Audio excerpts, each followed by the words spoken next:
It's provocative, historical, philanthropic, and engaging.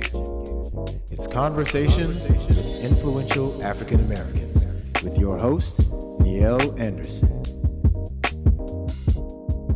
Peace and blessings. I'm Niele, lead anchor for the UrbanPostWorldwide.com. And we're here in the city of Santa Monica at the JW Marriott to talk to Grammy-winning artist Israel Houghton. Let's go inside. Since his humble debut as a recording artist in the 90s, Israel Houghton has inspired and encouraged millions across the globe with his contemporary gospel and live worship experiences, with such hits like Friend of God, Rejoice, and No Limits. No limit. No limit. Come on, no boundaries. No boundaries. I see increase all around. He recently won a Grammy for his latest offering, The Power of One. Let's go inside for a conversation with gospel recording artist Israel Houghton. Congratulations on your Grammy for Best Pop Contemporary Gospel Album. Thank you. So that makes 3 for you. Yes, yeah. 3. Now, this is the first one that you received as a solo artist. You know what? That's true. I actually, that didn't hit me till right this second. Because, I mean, you know, part of what we did with this record was, it was my first solo record, but it really is a lot of our same team. So we did it more as a branding thing than anything. But wow, I didn't even think of that. Wow. Now, let me ask you this: was it your first studio project as well? Because I know you do a lot of live CDs. Yeah, the last 2 wins we've had have been for for live projects. The South Africa one and one called Deeper Level. But yeah, so it was the second studio record I've done since the New Breed era. Is it more, do you have more freedom with the live recordings? The spirit flows. Sure. In the studio, you kind of have an agenda. Sure. So does that still come out in the studio, you know? You know what, I think some of the really good responses we got from The Power of One was that it didn't feel like a typical studio record. You could feel like we were having fun. There was energy. You still felt involved. Mm-hmm. That was probably the best compliment somebody could have paid me, because it was a bit nerve-wracking coming from an element of the live experience that I'm familiar with, and it's all about instant interaction. Mm-hmm. Whereas in a studio project, I don't get to hear people's interaction. I don't get to hear their reaction. Okay.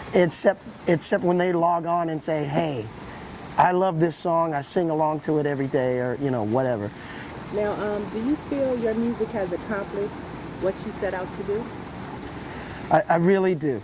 Records that we could put out that, for whatever reason, could not become categorized. Mm-hmm. I've been very intentional about that.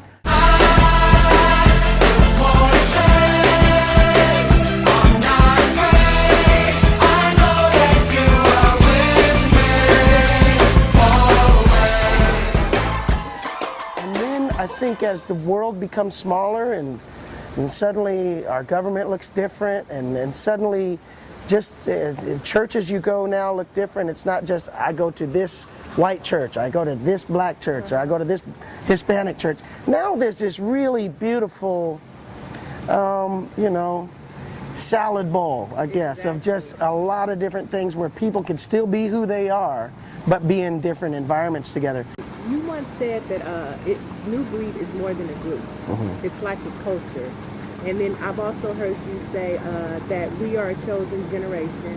We're going to change the world with technology all around. Talk about what you mean when you say New Breed is more than just a music group. Well, I think for us, kind of going back to what we were just talking about, New Breed is colorless. It's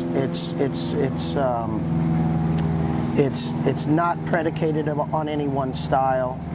It's this broad generation of people who just want God, ultimately. We meet people worldwide who consider themselves New Breed. Mm-hmm. So we started this campaign, I am New Breed, you know. Mm-hmm. And we've got people saying it in Japanese and, Russian and, all, we hear it from all these people who are just saying, I'm with you on that. What you're saying resonates with me. I don't feel like it's stuck into one thing.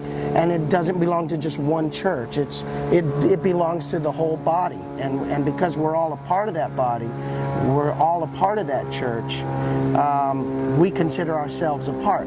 You know, the plan that I have regarding New Breed, like we've just done a record and getting ready to release a record that's New Breed. I'm not on it. It's a live record that Daniel and the guys have put together, written, arranged, produced, and it's fantastic. Did you write any? Oh no, I helped write, you know, with them as they let me. I basically wrote checks. They let me pay for the record.